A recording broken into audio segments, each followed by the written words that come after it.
Well, we're here at the Chichester Canal Basin for a rather special day. It's August the 2nd, and we're going to have a mock battle of the Battle of Trafalgar. Now, this is part of the Murray celebrations, the 200th anniversary of him being mayor, but captain of the fleet and Admiral Nelson's friend. And we're very grateful to have the Portsmouth model boat display team here that got, I think, nearly 11 ships which they'll be sailing and battling, and they're going to have cannons going. So we're really looking forward to the mock battle here. Preparing to launch now, either that or he's planning to display it down there all afternoon. This is a scratch-built model. Portsmouth model boat display team's here today to stage a sailing ship battle at the Battle of Trafalgar. The display team was formed back in 1986. We started with the intention of putting slightly different models on the water to present model boating in a different way, and we fancied staging sea battles. So we started in 1988. We introduced the Battle of the Falklands, First World War battle, which we ran for about 5 years. Then we staged D-Day displays from 50th anniversary of the D-Day landings. We staged that again in 2004 and just recently in 2014. But one of the key displays that we developed towards the end of the 90s was a sailing ship display. Initially it was a 17th century sailing battle, but we then brought it up to date about another 120 years as the approach to the bicentenary of the Battle of Trafalgar, which was 2005. So that was the core of what led us into our sailing ship display.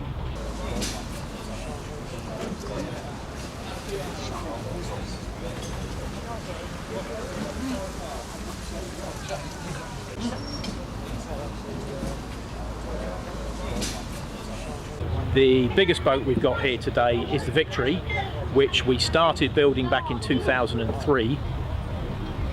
Victory is complete wood construction from keel to masthead. She's a 10mm ply hull, but then planked with a proper oak planking. So she's double planked with oak that was machined down by one of our club members, albeit French oak. You're going to come up and then come tight as close as you can to the far end of the wall, yeah?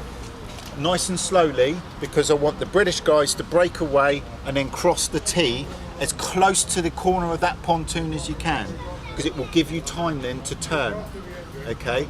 And we need to cross the T. Obviously, all of you are not going to follow the Victory going through the same space, okay? So you're going to be basically more or less one as they follow through. And as you go through, fire guns left and right, okay? Even the French, just fire your guns into the British fleet, okay? Let's have a lot of firepower, obviously save some back, let's have a lot of firepower on the emphasis of crossing the T.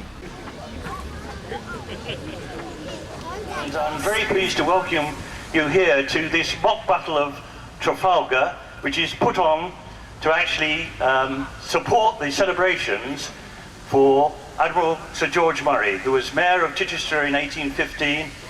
He was captain of the fleet and is also Nelson's friend. Now, I'm very pleased to introduce one of our members who was a guide on the Victory and really expert in the Battle of Trafalgar, and that is David Shannon. When Nelson managed to return to the station, he found to his horror the French were gone. They were absent from Toulon harbour. He stopped every ship you could think of to get intelligence to see if they'd been seen. Eventually they were spotted and the chase was on. Sovereign is first to break the enemy line, soon followed by HMS Victory.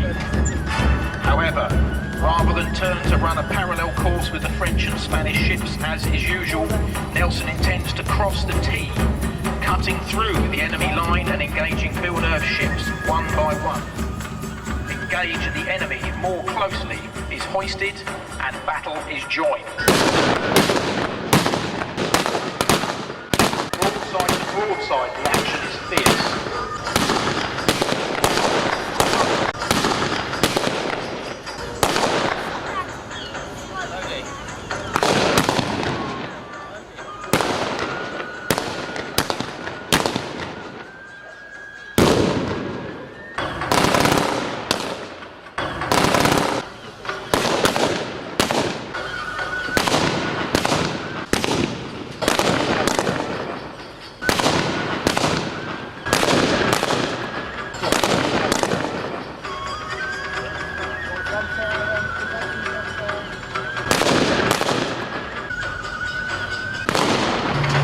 1:30 p.m, a sniper en redoubt mortally wounds Admiral Nelson.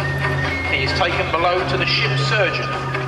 It is soon evident that a great victory is occurring as ship after ship is captured. At 4 p.m, Admiral Nelson is informed of the great victory going on about him shortly before he succumbs to his wounds and dies. With this action, Napoleon's expansionist plans were put on hold indefinitely, and so began 100 years of naval dominance for the Royal Navy. Ladies and gentlemen, 3 cheers for the Royal Navy. Hip hip! Hooray! Hip hip! Hooray! Hip hip! Hooray! Ladies and gentlemen, thank you very much for hosting the Portsmouth Model Boat Display Team today. We hope you enjoyed our short victory.